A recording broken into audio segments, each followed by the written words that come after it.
بسم اللہ الرحمن الرحیم نحمده ونصلي ونسلم على حبیبه الکریم الامین العزیز الرؤوف الرحیم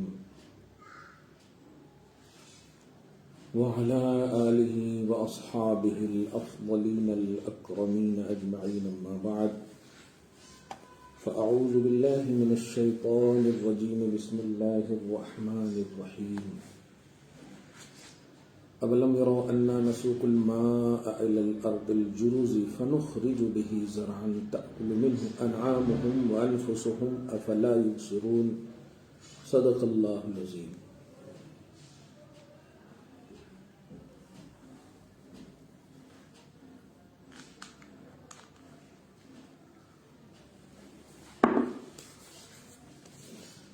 الصلاة والسلام علیک وعلى آلک واصحابک واہل بیتک یا رسول اللہ صلی اللہ تعالی علیہ وسلم۔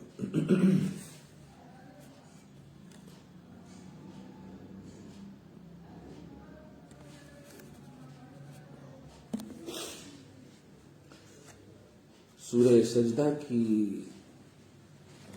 آخری 2-3 آیتیں بچ گئی ہیں۔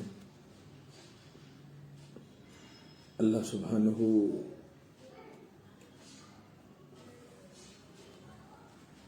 فیض و برکات جیلانی سے مالا مال فرما کر ہم سب کو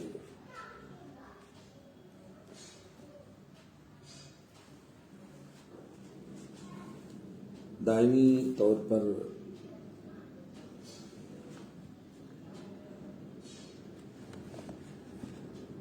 دارین کی سعادتوں سے مالا مال فرمائے۔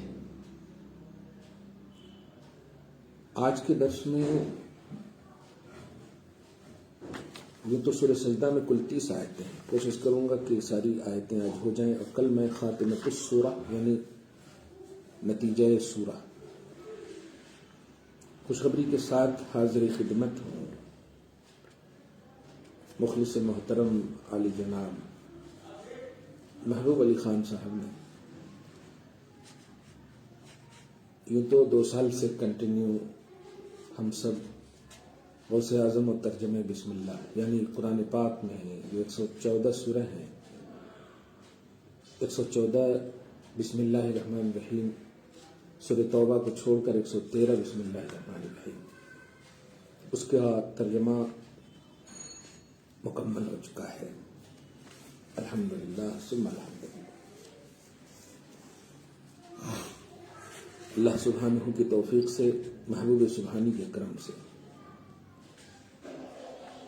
محبوب علی خان صاحب نے طباعت پرنٹنگ کے حوالے سے حسب سابق جو دیگر کتابوں مثلا تم بہترین امت ہو، اخلاق حبیب خدا، شان غوث اعظم، صلاۃ السلام، بہت ساری کتابیں جو نکلی ہیں، سب میں ان کا بھرپور مالی خصوصاً تعاون رہا۔ اللہ ان کو صبح و شام زندگی نصیب فرمائے اور صبح و شام زندگی میں خوشحالی نصیب فرمائے۔ دھڑکتا ہوا دل ہے اہل سنت و جماعت کے لیے، اللہ پاک قائم رکھے اور ہر آفت سماوی ارضی سے محفوظ فرمائے۔ جو لوگوں کا شکریہ ادا نہیں کرتا وہ اللہ کا شاکر ہو نہیں سکتا۔ اس تناظر میں نے چند باتیں کہی۔ اب غوث پاک رضی اللہ تعالی عنہ کی تفسیر جیلانی سنیں۔ اللہ سبحانہ فرماتا اولم یرو، گزشتہ درس میں کفار معاندین خصوصاً حضور پاک صلی اللہ علیہ وسلم کی باتوں کو نہ ماننا اور پھر یہ کہ اس پر مذاق کرنا، ایک ہوتا ہے نہ ماننا تو نہ مان کر چپ ہونا، یہ نہیں، مذاق کرنا یعنی نہ ماننے کا اظہار کرنا، ماننے کا اظہار نہیں، نہ ماننے کا اظہار کرنا۔ تو اللہ سبحانہ بہت ناراض ہوتا ہے ایسے پہلو سے۔ ذات رسالت کے انکار کے بعد اب خود اس کی صبح و شام کی زندگی میں جو چل رہا ہے اور جس کے لیے جو ان کی لائف کے لیے، ان کی زندگی کے لیے مسٹ ہے، ان کی زندگی کے لیے اب ان کو ان کے ہی نام سے، ان کی ہی حقیقت سے سمجھا رہا ہے اپنی قدرت کاملہ۔ تم نے میرے حبیب کی بات کو ٹھکرایا ہے، سنو۔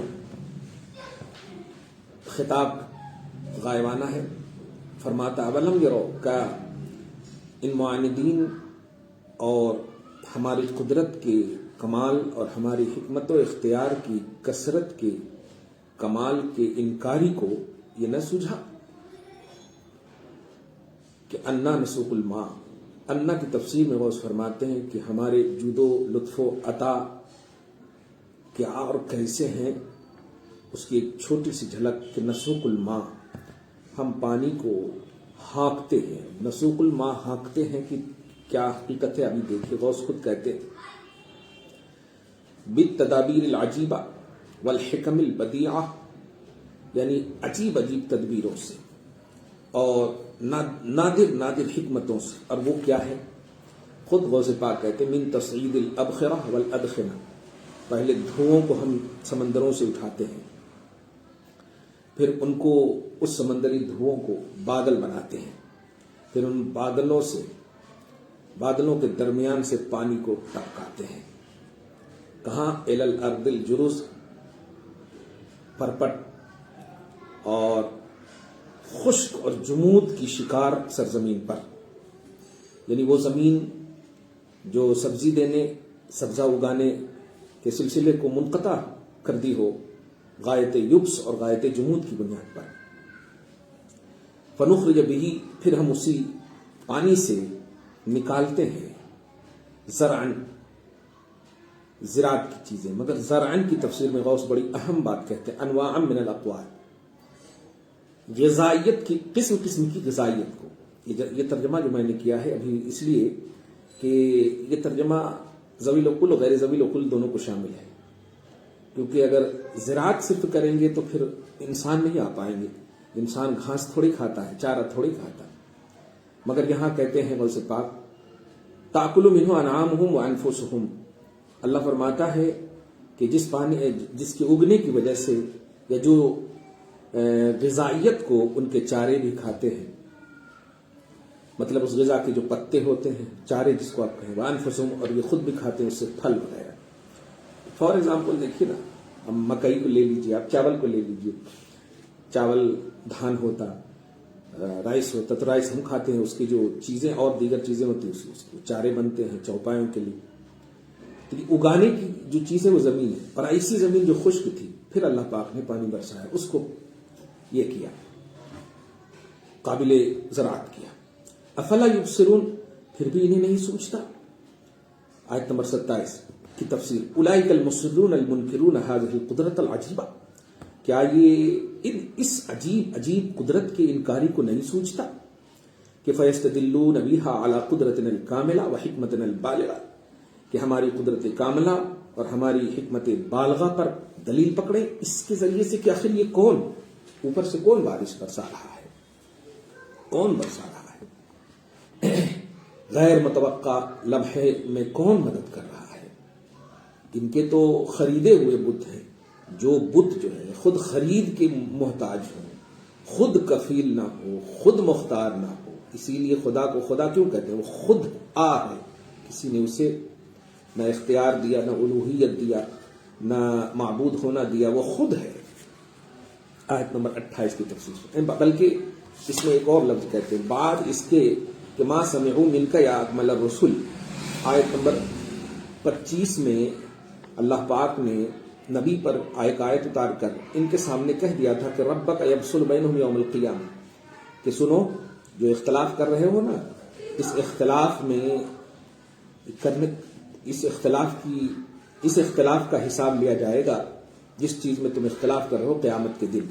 مطلب تم یہی سوچ رہے ہو کہ دنیاوی زندگی ہی سب کچھ ہے اور آخرت کچھ نہیں ہے، تو تم سے اس کا حساب لیا جائے گا۔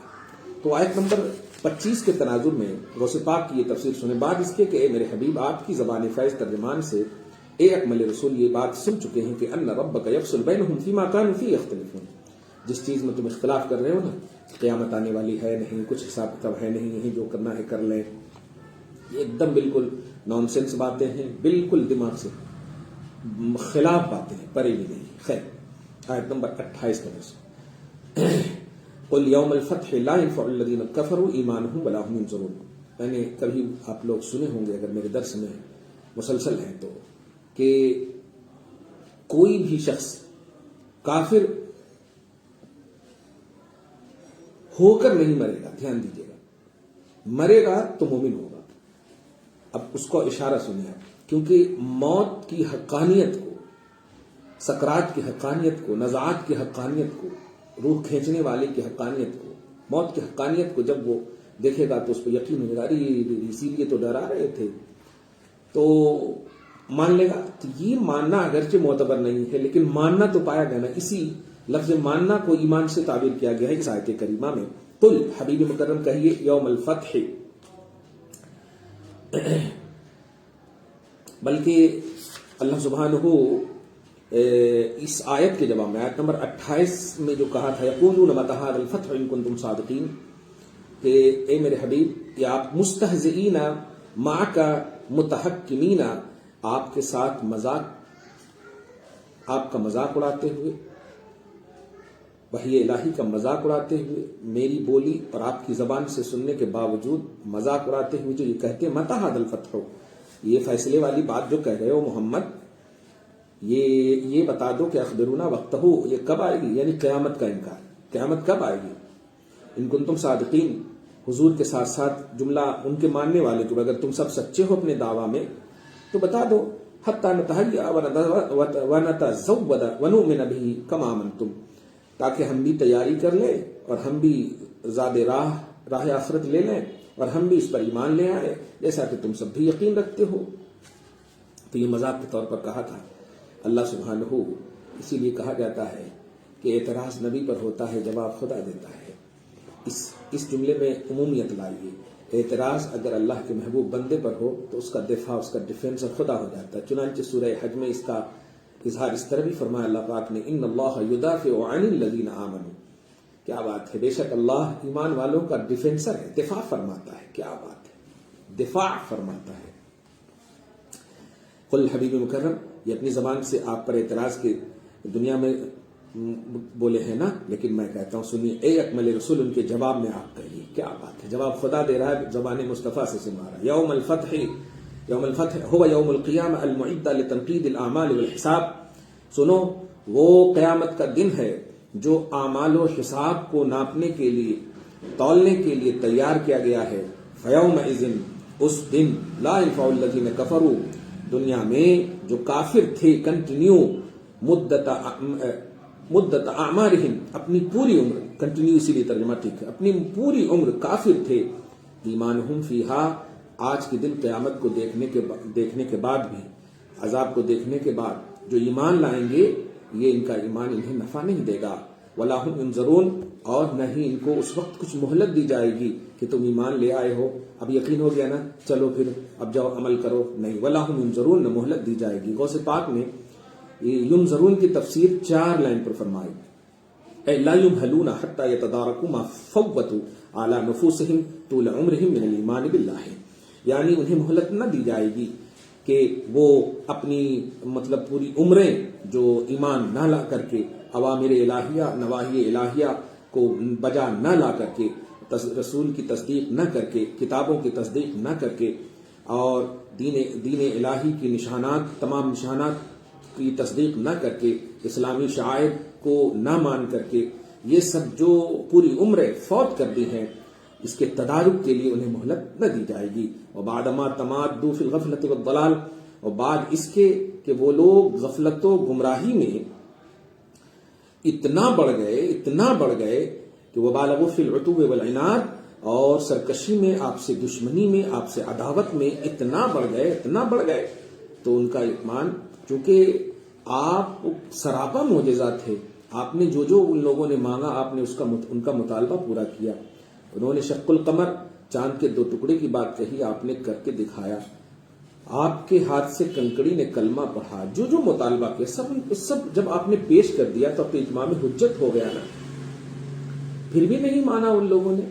تو اب جو ہے یہ قیامت دیکھ کر کے، قیامت کے حساب و کتاب، عذاب، ساری چیزیں دیکھ کر کے اب ایمان لائیں گے تو ایمان فائدہ نہیں، اور یہ ایمان فائدہ یہ اس طرح سے نہیں کہ وہ کہیں گے کہ اب مجھے بھیج، یہ کر وہ کر، نہیں، تو اس آیت کریمہ سے خصوصاً ہمیں ایک ذہن ملا کہ دنیا ہی میں، اسی لیے امام اہل سنت نے جملہ کہا ہے، آج لے ان کی پناہ، آج مدد مانگ ان سے، کل نہ مانیں گے قیامت میں اگر مان گیا۔ یہ اسی کی تفسیر ہے، تفسیر جیلانی ہے غوث پاک کی، امام احمد رضا کی وہ ترجمانی جو ہے، امام احمد رضا نے جو شعر میں کہی ہے کہ قیامت میں اگر دیکھ کر مان لو گے تو نہیں، کل نہ مانیں گے قیامت میں اگر مان گے۔ اللہ پاک مانے گا ہی نہیں تمہاری بات، کیونکہ یہ تو دیکھ کر الذین یؤمنون بالغیب، بے دیکھے ایمان لانا ہے آپ کو، ہم کو۔ اوہ اللہ پاک ہم سب کو اس شرف سے مشرف فرمایا ہے، قائم دائم رکھے۔ آخری آیت سنیے جو آیت نمبر 30 ہے، پھر میں کل انشاءاللہ خلاصہ سورہ آپ کے سامنے پیش کروں گا۔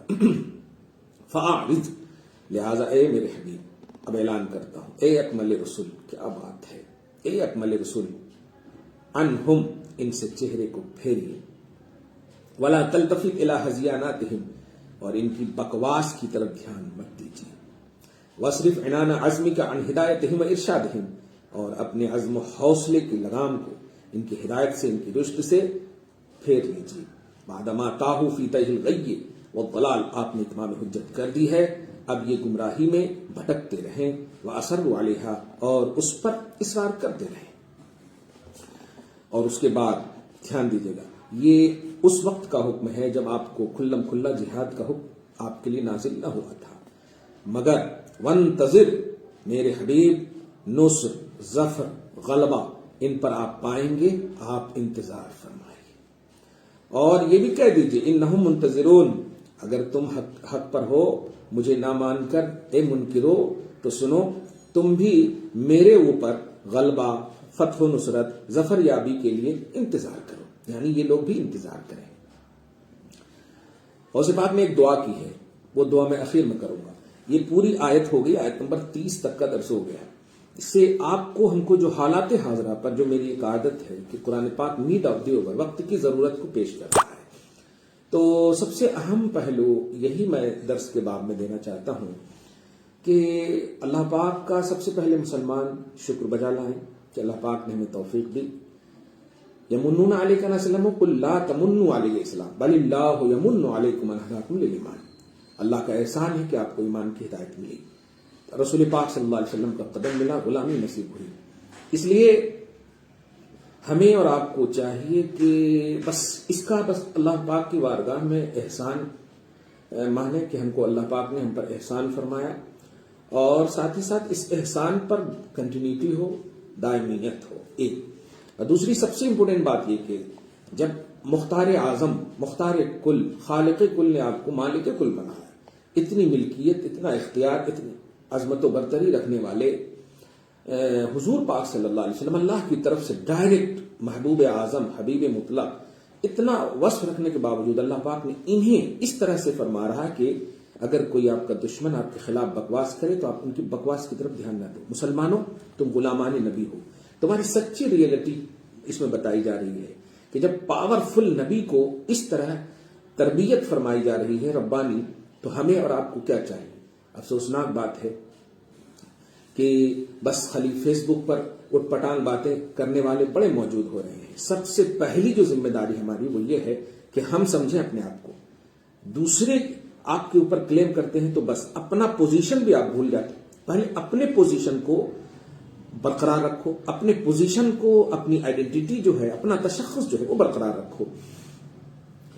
مجھے کئی بھائیوں نے نعت خوان اور یہ جو نعت خوانی رات رات خبر کرتے ہیں، ان لوگوں کے حوالے سے باتیں کہی ہیں۔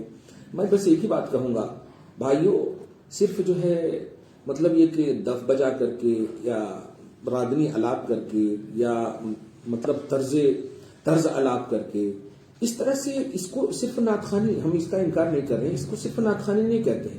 حدیث رسول دینے والا بھی نعت خواہ ہے، نبی کی حدیث پڑھانے والا بھی نعت خواہ ہے، شریعت کا درس دینے والا بھی نعت خواہ ہے۔ نعت کا مطلب ہوتا ہے حضور پاک صلی اللہ علیہ وسلم سے ہر ریلیٹڈ چیز کی تعریف کرنا، ذات رسالت کی بھی تعریف کرنا اور رسول کی تمام باتوں کی تعریف، نسبت مصطفیٰ کی تعریف کرنا۔ تو حضور کی حدیث کوئی پڑھائے پازیٹیوٹی کے ساتھ، ریئل میں جو اس کا مقصد ہے، اس سے بڑا مداح، اس سے بڑا کوئی نہیں ہو سکتا۔ اس لیے آپ رات رات بھر محفلوں کو، افسوسناک بات ہے کہ ہمارے وہ بچے جو عمر میں 20 سال 30 سال 20 سال کے اندر بھی ہیں، 15 سال کے بچے ہیں، ان پر ایسے پیسے اڑائے جاتے ہیں کہ انکار نہیں ہے اس کا کہ آپ اڑا رہے ہیں غلط ہے، لیکن میں پوچھنا چاہتا ہوں کہ 10,000 20,000 30,000 ان کے ایک گھنٹے میں جو آپ اڑا رہے ہیں، وہ شیخ الحدیث جو ایک مہینہ تک مدرسوں میں صرف 10,000 15,000 کی تنخواہ پر نبی کی حدیث کا درس دے رہا ہے، فقہ کے درس دے رہا ہے، ریلیٹڈ آف اسلام شریعت محمدی کا درس دے رہا ہے، اس سے بڑا ناطخواہ میں سمجھتا ہوں کوئی نہیں ہو سکتا۔ کبھی آپ درسگاہوں میں بھی چلے جائیں، سنی سے العقیدہ مدارس جو ہیں وہاں آپ جائیں اور جہاں واقعی خدمت ہو رہی ہے، کبھی مسجد کے امام صاحب کا بھی آپ لحاظ کر لیں۔ مجھے بڑی ہنسی آئی وہ بات سن کر کے، میں اس میں شیئر کرنا چاہتا ہوں۔ میں آئیڈینٹی کا جو عنوان دے رہا ہوں کہ ایک صدر صاحب نے ایک ذمہ دار، مطلب یوں سمجھیے کہ اب مجھے ہی کسی نے یا امام صاحب کو کسی اس کے صدر نے دعا کیا کہ میرے بیٹے کے لیے جاب کی دعا کیجیے، اور امام صاحب نے یہ دعا کر دی کہ اللہ جتنی میری تنخواہ ہے ان کے بیٹے کی بھی اتنی ہی تنخواہ۔ اب یہ بیچارے صدر صاحب آمین کہنے کے بجائے کہہ رہے ہیں کہ نہیں اتنی تنخواہ نہیں۔ تو امام صاحب بولے کیوں؟ آپ کا بیٹا بیٹا ہے اور میں کسی کا بیٹا نہیں ہوں، مطلب میری اتنی سی تنخواہ میں کچھ نہیں ہوتا ہے، یہ آپ کو بھی معلوم ہے، تو پھر آپ میری تنخواہ کیوں نہیں بڑھاتے؟ میں اس جانب نہیں جانا چاہتا ہوں، میں ایک ذہن دینا چاہتا ہوں کہ شعائر اسلام ایک جملہ استعمال کیا ہے کہ اسلام کے جو مخالفین ہیں شعائر اسلام کا بھی لحاظ نہیں کیا۔ مساجد شعائر اسلام ہے، لیکن ان سے زیادہ آج کی تاریخ میں جو قلعے اسلام کے ہیں مدارس ہیں، سنی سے العقیدہ مدارس، وہاں سے ہمارا اسلامی اسکالر نکلتا ہے، مخلص نکلتے ہیں، سب کا ہم نہیں کہہ رہے لیکن نکلتے ہیں، آپ دھیان دیں اس جانب۔ شاعر اسلام کی شعائر اسلام کے شعائر کی حفاظت اور محافظت کے لیے اب دیکھیے نا، ہماری مسجد میں پرسوں بھی میں نے کہا ایک جملہ کہ ہمارے محلے کی مسجد میں ایک امام صاحب اور ایک مؤذن صاحب یا ایک اور آدمی، اتنی بڑی مسجد کے لاکھوں مطلب کروڑوں اس میں خرچے ہوئے ہوں اور اس میں 2-3 لوگ نماز پڑھ رہے ہیں، کیا یہ شاعر اسلام کی حفاظت ہے؟ تو آپ شاعر اسلام یعنی شاعر اور ناطخواں کی تو حفاظت کر رہے ہیں، لیکن شعائر اسلام یعنی اسلام کی علامتوں کی حفاظت، اسلام کی علامت انما یعمر مساجد اللہ من آمن باللہ والیوم الاخر، ایمان والوں کی شان ہے کہ اللہ کی مسجدوں کو آباد کریں۔ آپ بابری مسجد کے لیے خالی واٹس ایپ پر ڈال دیں گے تو نہیں ہوگا نا۔ اس لیے غوث پاک نے 2 بات آج کی اس درس میں ہمیں سکھایا ہے کہ ہم سب سے پہلے اپنا تشخص کو سمجھیں، ہم اپنی آئیڈینٹی کو سمجھیں۔ ہماری آئیڈینٹی کیا ہے؟ توحیدی دنیا میں آباد رہنا، مصطفیٰ جان رحمت کا غلام بنے رہنا۔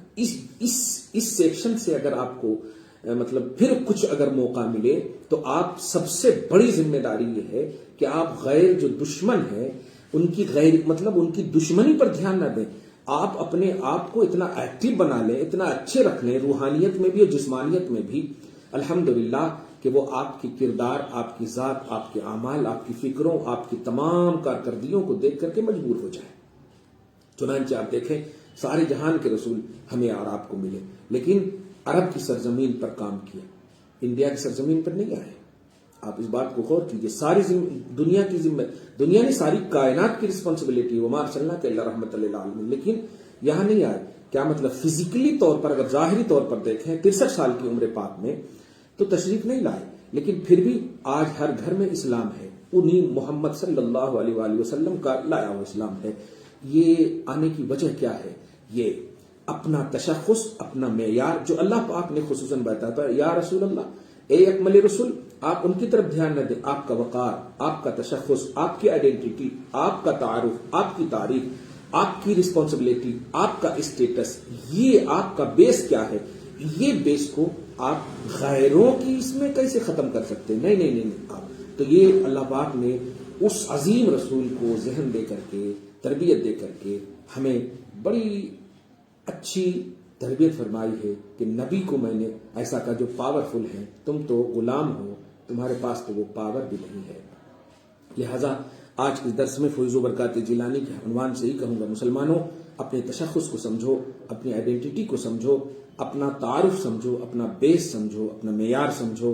سب سے بڑا معیار یہ ہے کہ اپنے آپ کو اسلامی سانچے میں ڈھالو، مرد ہو یا عورت ہو، بچے ہو، بوڑھو، سب ہو، سانچے میں، اسلامی سانچے میں ڈھالو، اسلامی شاعر کی حفاظت کرو، مرد ہو تو مسجدوں کو آباد کرو، عورتیں ہو تو گھروں کو نماز سے آباد کرو، گھر کو قبرستان نہ بناؤ، اور موبائل کے بجائے قرآن پاک اپنے ہاتھوں میں لو، تلاوت کرو، کیونکہ مرنے یہ جو آپ کو لمیٹڈ عمریں ملی ہے، یہ عمر جو ہے کچھ نہیں ہے. اصل جو عمریں آپ کو ملنے والی ہے قبر کے بعد برزخی عمر میں. اب دیکھیے نا ہمارے دادا پردادا کہاں کب سے گئے مگر کوئی آئے کوئی نہیں. وہ عمریں اصل ہے اور ان عمروں کے لیے ہم کیا تیاری کر رہے ہیں. جو عمر فانی ہے، جو ختم ہونے والی ہے، اس کے لیے ہم سب کچھ کر رہے ہیں، اور جو باقی رہنے والی ہے اس کے لیے ہم کیا کر رہے ہیں. کیا صرف 5 وقت کی نماز پڑھنا ہمارے لیے ذمہ یہی کافی ہے؟ کیا برائیوں کا خاتمہ، امر بالمعروف اور نہی عن المنکر جو ہماری رسپانسبلٹی، خیر امت کی رسپانسبلٹی اعزاز کے طور پر بتایا گیا تھا، کیا ہم کر رہے ہیں؟ ذرا ہم کمی بیشی ایک دوسرے کے پاس دیکھتے ہیں تو ارے یہ ان کا کام ہے، یہ ان کا کام ہے. نہیں، جہاں آپ کو منکر نظر آئے، برائیاں نظر آئے، پاسبلٹی ہو تو آپ ان کو دور کرنے کی کوشش کریں. خلاصہ یہ کہ آپ ان ظالموں کو، ان دشمنان دین کو، ان کی دشمنیوں کے بیس کو سمجھو. کیا آپ کے وقار میں کوئی کمی ہے؟ آپ کے شعائر کے تحفظ میں کوئی کمی ہے؟ اپنا احتساب کرو. آپ کامل رہو گے نا تو یہ بات بولنے کی ضرورت ہی نہیں پڑے گی گھر سے. اسی لیے میں ایک جملہ کہتا ہوں، علماء اور مطلب دین کے ذمہ داران اور دنیا کے ذمہ داران، اس کو آپ یہ بولیں کہ علماء دین اور قائدین دنیا یعنی سیاستدان، یہ دونوں جو ہے اگر رسپانسبلٹی اچھے سے سمجھ جائیں اور قوم کی رہبری اور رشد و ہدایت کے لیے جو بھی ہو سکے کریں تو انشاءاللہ عوام صحیح ہوگی. لیکن اے عوام، آج مطلب شعور کی دنیا میں آپ بھی آباد ہو، سوشل میڈیا آپ کے ہاتھ میں ہے، آپ سنی علماء کو سپورٹ کرو. سنی اور اچھا ایک اور بات، سعودی عرب کے حوالے سے ابھی بہت پریشانی، جمعہ میں بھی میں نے اشارہ کر دیا تھا. نہ کل ہمارا سعودی عرب آئیڈیل ہے تھا، نہ آج ہے اور نہ رہے گا. ہمارا ہر وہ آئیڈیل ہے جو توحید اور رسالت کی ریئلٹی کے ساتھ خصوصاً مصطفیٰ جان رحمت صلی اللہ علیہ وسلم کی تعظیم کا درس دے اور حضور پاک صلی اللہ علیہ وسلم کی تعظیم کے آئینے میں توحید کا درس دے. وہ ہمارا آئیڈیل ہے. الحمدللہ ہم کبھی اس سعودی عرب کو نہیں مانیں گے جس میں ابو جہلیت ہو، جس میں اتباعیت ہو، جس میں شیبائیت ہو، جس میں ابو لہبیت ہو. ہم ہر اس عرب کو مانتے ہیں جس میں ابو بکر صدیق کی صداقت ہو، عمر کی عدالت ہو، عثمان کی سخاوت ہو، علی کی شجاعت ہو، صحابہ کی عظمت ہو، اہل بیت کی طہارت و پاکیزگی کا آئینہ ہو. ہم ان تمام کو مانتے ہیں. اس لیے ان لوگوں نے کیا کیا ہے نہیں کیا ہم نہیں مانتے. فلم انڈسٹری کھولنے والی حکومت اور بحرین وغیرہ میں اسٹیچو وغیرہ کیا کیا وہ سب کچھ کہہ دیا میں، آپ سمجھ رہے ہیں. آوارگی اور عیاشی کے اڈے کو اجازت دینے والی حکومت، یہ سب چیزیں جو ہے نا ہرگز جو ہے نا ان کی طرف سے کیا اعلان آ رہا اس طرف دھیان مت دو. اپنا تشخص پہچانو، اپنی آئیڈینٹی پہچانو، اپنا معیار سمجھو، اپنی لمیٹیشن کو سمجھو، اپنے ایک وقار کو سمجھو، اپنے ایک حدود کو سمجھو، اپنا ایک دائرہ کو سمجھو. یہ زندگی فانی ہے، کچھ نہیں ہے. آج آنکھ بند ہو جائے گی، اکیلے قبر میں آپ کو رہنا ہے. مصطفیٰ جان رحمت تشریف لائیں گے. آپ سوچو کہ آپ نوری کام کر رہے ہو یا ناری کام کر رہے ہو. جو داڑھی نہیں رکھیں وہ داڑھی رکھیں الحمدللہ. جو کسی سے بغاوت اور عداوت بلا وجہ یعنی نفسانی طور پر کیے ہیں وہ سب ختم کر دیں. حقوق اللہ، حقوق العباد دونوں میں الحمدللہ کاربند ہو جائیں. بس آج کا درس یہی ہے. کل خلاصہ تفسیر جیلانی میں، خصوصاً خلاصہ تفسیر سورہ سجدہ میں انشاءاللہ پھر حاضر خدمت ہوں گے. اللہ تعالیٰ سے دعا ہے کہ اللہ آج کے اس خصوصی درس کو حبیب پاک صاحب الاولاد کے وسیلے سے قبول فرمائے، اپنی شان کریمی کے مطابق اجر عطا فرمائے، دربار میں اولاد میں برکت عطا فرمائے، اصلوں کی بخشش فرمائے، نسلوں کی حفاظت فرمائے. وصلی اللہ تعالی علی خیر خلق محمد وآلہ واصحابہ اجمعین برحمتک یا ارحم الراحمین.